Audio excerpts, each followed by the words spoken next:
오늘 설교 제목은 하나님 나라가 가까이 왔다입니다. 우리 같이 따라해볼까요? 하나님 나라가 가까이 왔다. 하나님 나라가 가까이 왔다. 아멘, 아멘. 제가 이번 주에 스승의 날에 제 목요일 지난주 오셨던 체험교회 그 서울장신 교수님께 인사드리러 서울장신에 갔다 왔습니다. 서울장신에서 체프를 교수님과 함께 드렸는데 거기서 그 설교하신 목사님이 이런 얘기 하시더라고요. 교회를 떠난 사람들에 관련된 책을 읽으셨대요. 근데 그 책에서 교회를 떠난 사람들의 이유 중 1위가 이거래요. 자유를 위해서, 억압받는 게 싫어서, 노예 취급을 받는 것 같은 비참함을 벗어버리고 싶어서 교회를 떠났대요. 이런 것 때문에 교회를 떠난다고? 네, 이게 이해되려면 그 다음 얘기가 중요합니다. 누가 교회를 떠났냐? 할렐루야. 두 사람이 마침 들어오네요. 할렐루야. 네, 환영합니다. 우리 따끈따끈한 결혼식 마친 두 사람한테 한 번 더.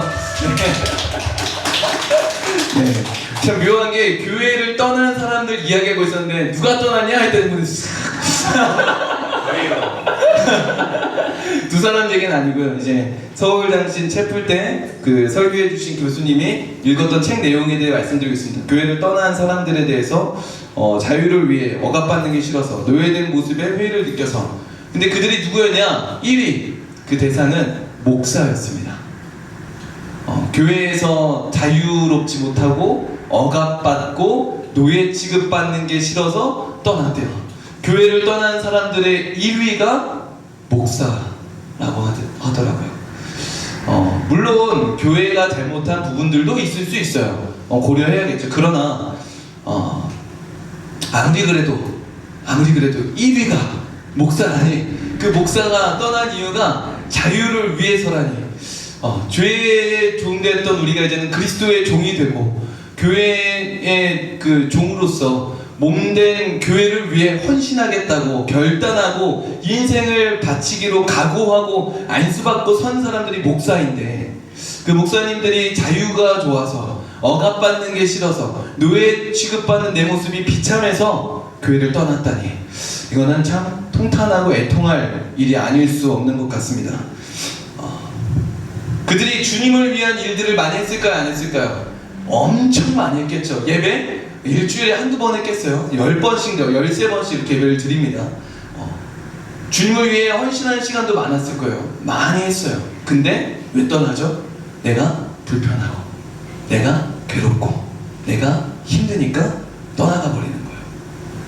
하나님 나라가 가까이 왔대요. 할렐루야. 하나님 나라가 가까이 왔대요. 근데 누가 그 나라에 들어갈까? 예수님께서 이런 말씀하셨죠. 주여 주여 하는 자마다 다 천국에 들어갈 것이 아니다. 누구는 내가 귀신을 쫓았고 선지자 노릇을 했고, 선지자 노릇 이렇게 저처럼 설교하는 거겠죠. 또는 상담해주고 또 예언하고 이런 거겠죠. 아무리 그런 걸 많이 했다 한들 능력을 행하고 권능을 행하고 귀신을 쫓고 병든 자를 고치고 했을지라도 천국에 들어갈 수 없대요. 그걸 한다고 천국에 들어가는 게 아니래요. 예수님의 뜻대로 행하는 자라야 천국에 들어간다는데, 이게 어떤 말로 좀 와닿았냐면, 결국 아무리 주님을 위해 많은 거를 해도 어디서 돌아가 버리는 거예요? 내가 속상하고, 내가 억울하고, 내가 괴롭고, 내가 힘들면 거기서 돌아가 버리더라. 많은 예수님의 제자들이 거기서 돌아갔죠.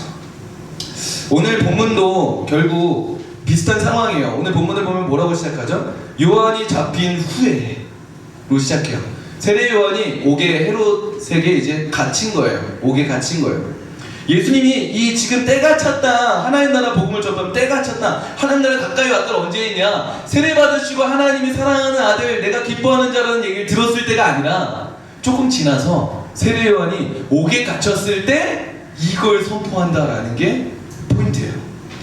요한이 갇혔다, 요한이 옥에 넘겨졌다라는 표현이거든요. 이게 지금 그때 당시에 어떤 느낌이 드는 거냐면, 요한이라고 하는 사람에게 사람들이 많이 주목됐잖아요. 왜냐면 말라기 이후로 300년이라고 하는 암흑기가 있었어요. 선지자가 없고 예언이 없고 하나님의 음성이 들리지 않는 시기가 있었어요. 근데 그 시기, 그 침묵을 깨고 마치 말라기 때 마지막 선지자로 예언되었던 엘리야와 같은 이가 요한으로 나타나서 시작을 한 거예요. 그럼 사람들의 기대가 어땠을까요? 이제 하나님의 때가 왔나? 지금이 이제 하나님의 때가 찼나? 이제 하나님의 역사가 일어나나? 하고 막 회개하고 막 세례 받고 막 몰려들었잖아요. 근데 얼마가 가지 않아 그 요한이 어떻게 되는 거예요? 옥에 갇혀버리는 거예요. 사람들 마음이 어땠을까요? 좌절, 절망. 뭐야? 세상이 또 이겨? 뭐야? 세상 권력은 이길 수 없는 거야? 뭐야? 하나님은 하나님의 때가 아니었던 거야? 뭐야? 하나님은 우리를 지키시는 게 아니었어? 하나님은 우리를 버리셨어? 이제 다 끝난 거야? 또 끝이야? 절망이야? 도망쳐. 우리 자칫 잘못했다가 세례요한 꼴 날 수 있어. 숨어. 도망치고 세상으로 돌아가고 결국 세상 권력에 돌아가는 입장에 놓이게 된 거죠. 아이러니한 거예요. 방금 전까지만 해도 뭘 꿈꿨던 사람들이요? 이제 하나님의 때가 왔나? 이제 하나님의 때가 시작됐나? 회개하고 주님의 일하심을 기대해야지, 하나님의 일하심을 소망해야지 하고 움직였던 이들이 세례요한이 갇힌 뒤 어떤 마음들을 품게 되는 거예요? 끝인가? 이대로 끝인가? 근데 예수님은 뭐라고 하시는 거예요? 그때 외치는 거예요. 따라해보겠습니다. 때가 참에 하나님의 나라가 가까이 왔다. 할렐루야, 할렐루야. 우리의 때는 언제예요? 우리는 언제를 때라고 생각해요? 기회가 주어졌을 때, 일이 잘 풀릴 것 같을 때, 뭔가 잘 되어갈 때를 때라고 생각해요. 그래서 세례요한이 뭔가 일어날 때 때라고 생각을 한 거예요. 그러나 예수님은 언제 하나님의 때를 선포하세요? 요한이 잡힌 후에 좌절과 절망과 박해와 문제와 고통과 어려움과 두려움과 불안함이 나를 휩싸고 나를 묶으려 하는 그때 하나님 선포하시는, 예수님 선포하는 때가 찼다. 할렐루야, 할렐루야. 왜 그럴까요? 내 뜻과 내 소망이 다 포기된 상태인 거예요. 아, 안 되는구나. 아무것도 할 수가 없구나. 그전에는 내 힘으로 뭐라도 해봐야지, 누가 일어나면 그 사람과 함께 힘써 내가 뭘 해봐야지, 내가 어떻게 해봐야지. 근데 내 소망이 다 끝나고 내 계획이 다 무너지고 내가 할 수 있는 게 아무도 없는 것 같은 그 절망의 순간에 하나님 선포하신다고요. 하나님의 때가 찼다라고. 왜? 그때 누가 일하시는 거예요? 하나님이 일하시는 거예요. 하나님 나라가 가까이 왔다 그랬잖아요. 하나님 나라는 장소 개념도 있지만 그보다 더 깊은 의미, 더 중요한 의미는 뭐냐면 통치예요. 하나님이 다스리신다라는 거거든요. 하나님이 다스리시는 하나님 나라에 우리가 들어가야 되잖아요. 그 하나님 나라, 하나님 통치에 들어가는 걸 방해하는 첫 번째 방해 요소가 누굴까? 상황일까? 문제일까? 사탄일까? 아니요, 나예요. 결국 돌아섰던 사람들을 보면 다 어떤 사람들이에요? 내 뜻과 내 생각과 내 고집과 내 욕심과 내 욕망과 내 생각으로 인해 하나님의 뜻을, 하나님의 나라가 가까이 왔음을 보고도 들어가지 않고 돌아가게 되는 거예요. 그래서 지인의 어떤 부모님이 굉장히 완강하고 고집이 강한, 예수님을 절대 믿지 않는 분이셨는데 많이 아파지고 몸이 약해지니까 그제야 고집을 꺾고 예수님을 붙잡고 의지하기 시작했다는 얘기를 들은 적이 있습니다. 그런데 문제는 우리가 주변을 보고 또 나를 보면 절망의 순간에 다 그 나라에 들어가는 것이 아니다라는 걸 보게 돼요. 내 소망이 다 무너졌을 때 오히려 세상으로 돌아가는 이들이 많이 보여져요. 그러면 이제 우리에게 주어진 건 뭐냐면, 뭘 고민해야 되냐면, 그러면 나는 모든 소망이 끊어진 것 같은 그 순간에 어떻게 그의 나라에 들어갈 것인가, 누가 그 나라에 들어가는가를 생각해 봐야 됩니다. 저는 오늘 말씀에서 두 가지를 나누고 싶어요. 첫 번째, 따라해보겠습니다. 하나님의 나라가 가까이 왔음을 믿어야 합니다. 두 번째는 따라해보겠습니다. 회개하고 복음을 믿어야 합니다. 하나님 나라가 가까이 왔대요. 가까이 왔다라는 게 무슨 말이냐면 분명히 왔다라는 거예요. 어떻게 할 수 있냐? 요한이 지금 투옥된 상황인데, 소망이 다 끊어진 상황인데, 박해가 시작되고 가능성이 무너진 상황인데 어떻게 하나님 나라가 가까이 왔으면 볼 수 있냐? 상황이 말해주는 게 아니에요. 그 상황 가운데 누가 계세요? 예수님이 오셨어요. 할렐루야. 예수님을 볼 때, 예수님이 오셨음을 믿을 때, 그 예수님을 바라볼 때 하나님 나라가 보이기 시작하는 거야. 할렐루야. 그래서 그 복음서에 보면은 바리새인들과 논쟁하실 때 하나님 나라가 어딨냐? 하나님 나라는 이것도 저것도 아니라 너희 안에 있다라고 하잖아요. 우리가 이거를 내 안에 계신다, 물론 내 안에 하나님 나라 임하는 게 맞아요. 근데 그 맥락에서는 지금 누구랑 대화하고 있어요? 예수를 박해하려고 하는 바리새인들과 대화를 하고 있어요. 근데 그들 마음에 하나님 나라가 있다고 얘기하는 게 말이 맞을까요? 그렇지 않아요. 지금 그들이 하나님 나라, 하나님 통치를 가져온 하나님이신 예수님을 앞에다 놓고 하나님 나라가 어디 있어? 얘기하고 있으니 다른 데 있는 게 아니야. 지금 너희 안에 있어. 너희 가운데 있어. 누구예요? 예수님. 하나님 나라는 예수님이라는 거예요. 예수님이 있음을 볼 때 하나님 나라가 가까이 우리 앞에 놓여 있다는 것을 볼 수 있는 눈이 있어야 됩니다. 할렐루야. 근데 또 하나 뭘 알 수 있냐면 새벽과 같은 거예요. 그게 새벽. 아침이 가까이 왔습니다 라고 하면 우리는 어떻게 알 수 있어요?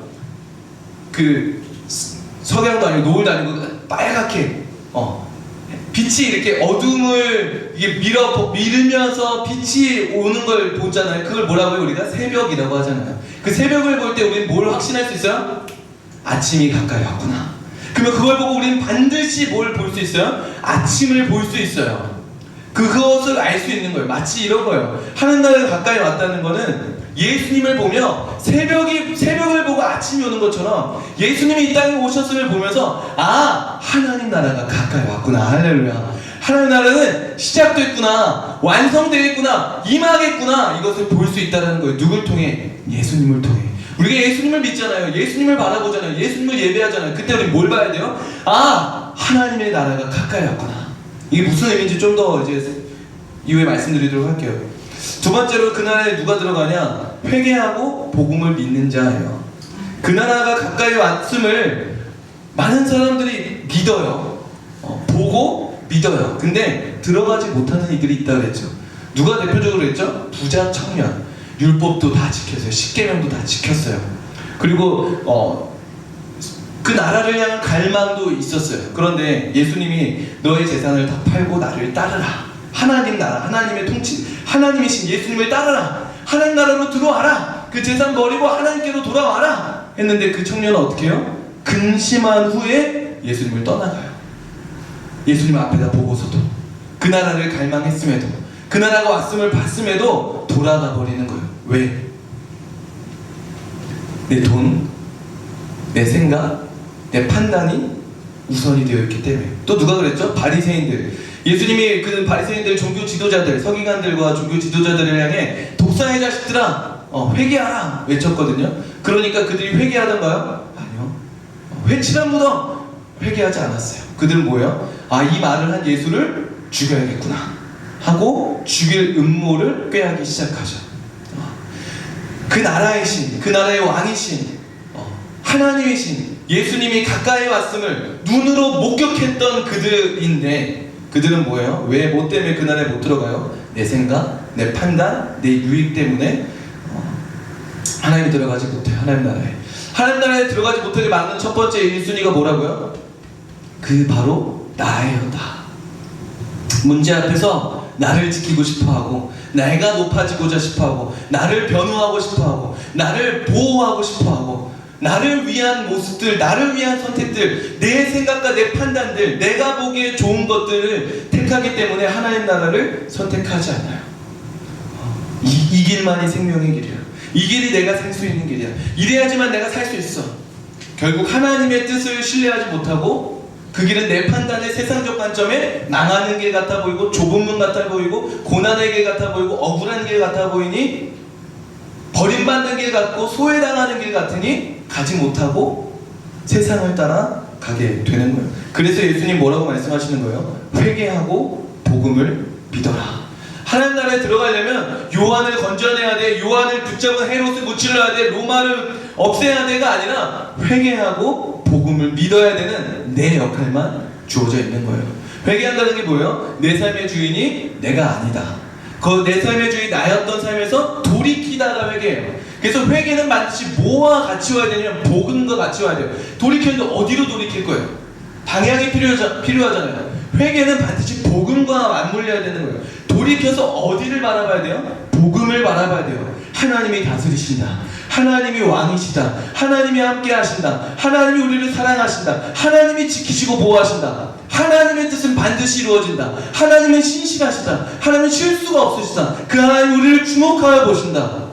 그걸 믿는 자는 지금 당장에 헤롯 앞에, 세상의 문제 앞에, 내 뜻과 내 고집 앞에 엎드리지 않고 지금은 아닌 것 같지만 하나님 뜻이 반드시 이루어질 거니까, 하나님이 다스리시는 진짜 왕이니까 내가 그분 편에 서는 게 내 진짜 승리라고 고백하며 그 하나님의 길을 걸어갈 수 있게 되는 거예요. 회개하고 복음을 믿는 사람이 문제 앞에서 나를 지키려 하지 않고, 나를 보호하려 하지 않고, 세상을 따라가지 않고 주님이 나를 지키심을 믿고, 할렐루야, 주의 말씀을 지키며, 할렐루야, 주님이 기뻐하시는 길을 따라갈 수 있다라는 거예요. 누가 회개하고 복음을 믿는 자, 그가 눈앞에 보여진 약속된 가까이 온 하나님 나라를 볼 뿐만 아니라 침노하여 들어가 살게 되고 그 나라를 증거하는 제자의 삶, 성도의 삶, 교회의 삶을, 예수님의 몸된 삶을 살아갈 수 있다라는 겁니다. 그렇기 때문에 하나님 나라가 가까이 왔음을 믿고 회개하고 복음을 믿는 자에게 문제는 싸움과 전쟁의 문이 아니라 하나님 나라에 들어가는 문이 되는 줄로 믿습니다. 1차 독자들을 생각해 보면요, 지금 우리가 읽었던 본문의 상황 말고 마가복음을 읽고 있을, 마가가 기록하고 있는 그 책을 쓰고 있는 대상자들을 생각해 보면 이때는 로마 황제의 박해가 극심했을 때예요. 사도들이 붙잡혀가고 사도들이 요한과 같이 옥에 갇히고 순교당하는 일들이 일어나고 있는데, 그때 똑같은 마음을 갖고 있었을 거예요. 뭐야, 하나님의 때가 아닌가? 하나님 우리를 사랑하지 아니하신가? 하나님 우리와 함께하지 아니하시나? 이대로 있다가 우리도 죽는 거 아니야? 그러다 우리도 망하는 거 아니야? 그러니 많은 사람들이 어디로 가요? 제자의 삶에서, 성도의 삶에서 세상의 길로 돌아가고 있는 거예요. 망하는 거기다가 지금 쓰고 있는 거예요. 돌아가지 마. 거기는 망하는 길이야. 지금 우리가 바라봐야 될 거는 그것들이 아니야. 세상으로 돌아가면 안 돼. 하나님 나라가 가까이 왔어. 할렐루야. 그러니 너희는 오히려 회개하고 복음을 붙들어. 그 사람이 하나님이 지키심을 믿고 하나님이 함께 하심을 믿고 하나님이 인도하심을 따라 하나님의 보호하심 속에 거하게 될 거야. 그 사람이 주의 길을 끝까지 갈 수 있어. 그 사람이 생명의 길, 영생의 길, 그 나라에 들어갈 수 있어. 그러니 그 복음을 붙잡고 회개하고 주님의 다시 오심, 주님의 오심을 기다리고 바라봐 라고 이야기해주고 있는 거예요. 우리의 삶에 수많은 문제와 어려움과 고난과 전쟁들이 일어납니다. 그때마다 우리의 마음은 이전의 내 결단과 내 고백과 내 노력과 애씀이 무색할 만큼 이전의 모습으로 돌아가고 싶어져요. 예수를 믿기 이전의 내 모습, 예수를 믿지 않는 자들과 같은 내 모습으로 돌아가고 싶어져요. 하나님을 따라가는 삶보다 세상을 따라가는 삶이 더 안전해 보이고, 더 좋아 보이고, 더 편해 보이고, 더 잘돼 보이고, 더 행복해 보이고, 더 성공하는 길처럼 보여져요. 예수님을 이대로 따라가는 게 맞는 걸까? 이대로 왔다가 내가 위병 걸리는 거 아니야? 화병 걸리는 거 아니야? 병들어 죽는 거 아니야? 괴로워서 못 참고 나는 죽는 거 아니야? 이러다가 나만 호구되고 바보되고 미련해지는 거 아니야? 계속 유혹 앞에 세상이 더 편한 것 같고, 세상의 길을 갈 수밖에 없는 것 같고, 거기의 길에 가다보면 이제 점점 뭐의 음성이 들리지 않아요? 하나님 음성이 들리지 않아 버려. 이 길만이 생명의 길이구나 하고서 세상과 같이 싸움의 길에 들어가게 되는 거죠. 그러나 성경은 이야기합니다. 우리의 싸움은 혈과 육의 싸움이 아니라고 얘기해요. 사람과 사람의 싸움이 아니라는 거예요. 상황과의 싸움이 아니라는 거예요. 그 배후에 있는 영적 전쟁, 영적 존재들, 사단의 무리들과의 전쟁임을 기억해야 된다라고 얘기하는 거예요. 무슨 말이냐면 사단의 목적은 뭐냐? 사단의 목적은 우리가 아픈 게 아니에요. 이 사람과 우리의 관계가 끊어지는 게 아니에요. 내가 가난해지고 망하게 되는 게 아니에요. 그 정도가 아니에요. 사단의 목적은 태초부터 딱 하나였어요. 하나님과 멀어지게 하는 거예요. 하나님을 불신하게 만드는 거예요. 그것을 위해서라면 교회도 다니게 하고 기적도 베풀게 하고 능력도 베풀어주고 성공하는 길도 가게 해요. 하나님과 멀어지게만 할 수 있다면, 하나님과 상관없이 살아갈 수만 있게 한다면, 주여 나와 무슨 상관이 있나이까 나를 떠나소서라고만 말할 수 있다면, 아무리 멋진 많은 사람 앞에서 예배하고 인도하고 뭐하고 기적을 베풀고 하더라도 냅둔다고요. 왜? 그 사람은 하나님의 길을, 예수님의 길을 안 따라갈 테니까. 사단은 그 길을 냅둬. 우리는 무슨 싸움을 하는 거냐? 이 사람과 내 문제, 어떤 상황의 문제 속에서 우리가 기억해야 돼. 우리의 승리는 뭐냐? 하나님 편에 서는 거예요. 할렐루야. 하나님을 붙잡는 거예요. 망하더라도 죽더라도 그 하나님 편에 붙드는 것이 내게 영생의 길이고 생명의 길이고 참된 승리의 길이다라는 거예요. 그래서 제가 북한을 놓고 기도하다가 어느 순간 좀 달리 기도가 바뀐 게 있어요. 하나님, 저 북한 땅의 박해를 없애주세요. 하나님, 저 북한 땅의 박해 빨리 끝나게 해주세요. 아니더라고요.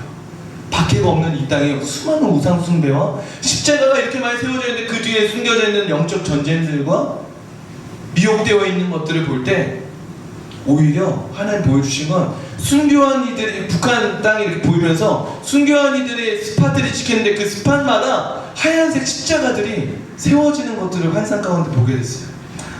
아, 순교함으로 복음이 증거되고 있구나. 순교함으로 그 땅에 교회가 세워지고 있구나. 할렐루야. 예수 그리스도를 죽기까지 포기하지 않았던 그들의 믿음이 복음의 증거가 되는 거구나.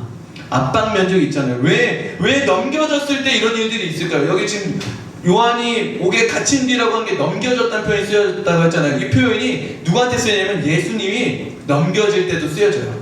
바리새인들이 예수를 넘기고 가룟 유다가 예수를 넘기려 할 때 이 표현이 다 동일한 단어거든요. 넘기는 일들을 통해 바울이 넘겨질 때 이 동일한 단어가 쓰여져요. 그때 복음이 증거되는 거예요. 왜? 하나님 왜 그때 복음이 증거되는 일을 왜 굳이 그런 일을 통해 하실까? 이런 거예요. 압박 면접 같은 거 있잖아요. 계속 너 진짜 일하고 싶어? 아닌 것 같은데 막 계속 막 자존심 상하게 하고 막 이게 내가 여기 아니면 다닐 곳이 없어? 내가 여기 아니면 일할 곳이 없어?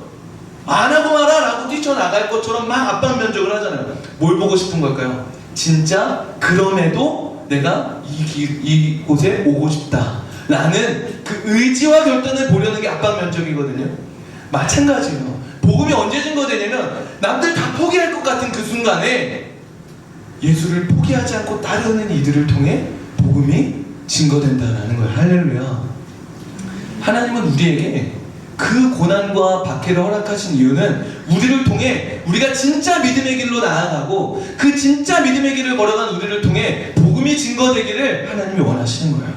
그 일이 내게 허락됐다면 그거는 할렐루야. 왜? 하나님이 지금 나를 믿고 계신 거예요. 기대하고 계신 거예요. 갈 수 있어. 넘어갈 수 있어. 또 할 수 있어. 이번엔 할 수 있어. 한 번 더 해보자. 계속해서 내 삶에 왜 고난을 계속 주시나요? 왜 이 반복되는 일들을 내게 계속 허락하시나요? 넘어가야 돼. 넘어가야 돼. 여기가 생명의 길이야. 여기가 복음의 길이야. 여기가 증인의 삶이야. 여기가 내 하나님 나라의 길로 들어가는 문이야. 여기로 들어가야 돼. 하나님 계속 부르고 계신 거예요. 우리가 해야 될 일은 뭘까요? 고난을 없애는 게 아니에요. 내가 힘들게 하는 그 삶을 없애는 게 아니에요. 내 상황을 바꾸는 게 아니에요. 회개하고 복음을 믿고 하나님 편에 서는 거예요. 하나님을 신뢰하는 거예요. 그리고 하나님이 기뻐하시는 일을 선택하는 거예요. 그게 우리의 승리임을 믿으시길 축복합니다. 그 사람에게 하나님 나라의 문이 열릴 거예요. 그 사람이 하나님 나라에 들어갈 거예요. 그 사람이 하나님 나라의 풍성함을 맛볼 거예요. 그 사람이 그 하나님 나라로 초청하는 증인의 삶을 살 거예요. 증거하는 증인의 삶을 살 거예요. 그런 여러분들 통해 하나님 나라가 펼쳐지는 일들을, 그 영광스러운 일들을 경험하게 될 거예요. 네, 반주해 주시겠어요? 이 시간 같이 좀 성찬했으면 좋겠습니다.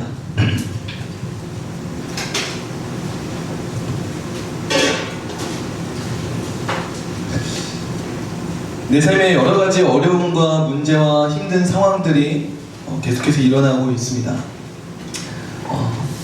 끝날만 하면 또 시작되고, 지나갔다 싶으면 또 시작되고, 지치고 힘든 이 삶 하나님 언제쯤 끝나나요? 라고 애통할 때도 있죠. 그리고 도망치고 싶을 때도 있습니다. 그리고 또 그쵸, 세상과 같아지고 싶은 유혹도 큽니다. 맞아요. 세상으로 돌아가는 게 편해 보여요. 먹음직도 하고 보암직도 하고 지혜롭게 할 만큼 탐스러운 길이에요. 그 길을 걸어가고 있는 이들을 보면 참 속 편해 보이고 이긴 것 같고 잘 되는 것 같고 승리하는 것 같아요. 예수를 따라가는 삶은 지치고 힘들고 버겁고 무겁고 어둡고 외롭고 고단하고 무료하고 막막하고 좁고, 그래서 예수님 보여주신 것 같아요. 이 길이 생명의 길이야. 십자가에서 죽으시고 부활하셨습니다. 죽는 것 같지만 죽는 게 아니야. 이 길이 생명의 길이야. 나를 따라와. 내 몸과 내 살과 내 피를 먹고 마시고 나를 바라봐. 나와 함께 가자. 나와 함께 걸어가자. 이 길이 생명의 길이야. 정연아, 찬수야, 지영아, 정수야, 하은아, 예은아, 부르시며 그 길로 우리를 부르시는 하나님 부르심 앞에 내 주님 회개하겠습니다. 복음을 믿겠습니다. 하나님 나라를 살아가기 원합니다. 주님 나와 함께하여 주시옵소서. 하나님 나를 지켜주시옵소서. 그런 마음으로 이 성찬에 참여하는 여러분들에게 소망합니다.